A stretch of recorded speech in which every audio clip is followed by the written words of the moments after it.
I'd like to know who he is and what he does. Gatsby? What Gatsby? All right, well, can you pull off the Great Gatsby look? Designers and retailers, they are betting big on it. Here to explain just what it takes to pull off a 1920s fashion statement is Wall Street Journal fashion expert Christina Binkley. She writes our On Style column. Chris, the movie comes out May 10th, but the fashion industry, they've been planning on this for years. What is it about the looks in Gatsby that are so timeless? You know, that was the big learning for me in this whole thing. I was speaking with Catherine Martin, who is the wife of Baz Luhrmann and a two-time Academy Award-winning production designer and costume designer herself.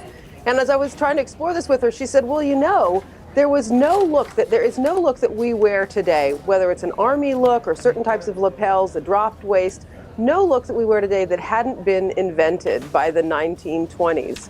And I hadn't really thought about how modern all those styles were. We wear those lengths of dresses, we wear those types of sleeves, off the shoulder, one shoulder looks. So they really are very modern, even though this is, of course, a period piece movie.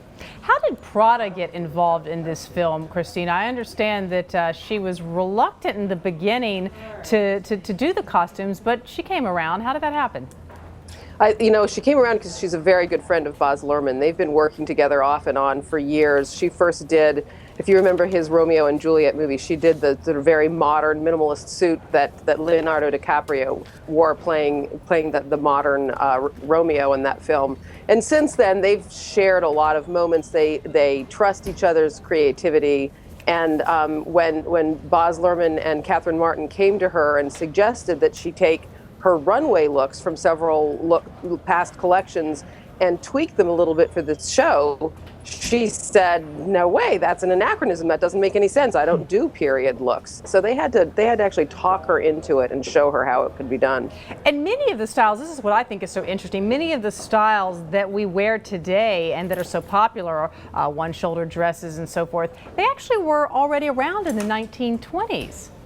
Yes, and as a matter of fact, they're really flattering looks on a lot of types of body. That dropped waist, for instance, which is a huge look this season for David's bridal. They're doing it for prom dresses and for bridal dresses.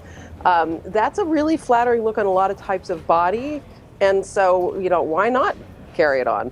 Is this a trend that you think has staying power, Chris? You and I talk about this all the time. Is this something that we're going to invest in and wear for a year and we say, all right, we just hit the trend and that's it, we're done with it? Or is this got legs for a couple of seasons? I think it actually does have legs for a lot of seasons. Done carefully. You can go, the headbands maybe a season or two, if you do the full look. But those types of dresses, again, a full out, beaded dresses, sequins and things like that, we've found those have had a lot of staying power for the last 5 years. People thought that would be a trend that came in, the sequins during the day is still around. And I think that those dresses, as long as it's not too outlandish with a lot of fringe at the bottom or something, are probably going to become classics. And for the men too, what do you expect the men will be most? I mean, is this like the cufflinks and the suits? Do you think this will bring back that sort of look for them as well? I don't know about you, but I'm swooning when I see those guys in those really classic look tuxedos. It's a great look for now. All right, Chris Binkley, thanks so much for being with us. We appreciate it.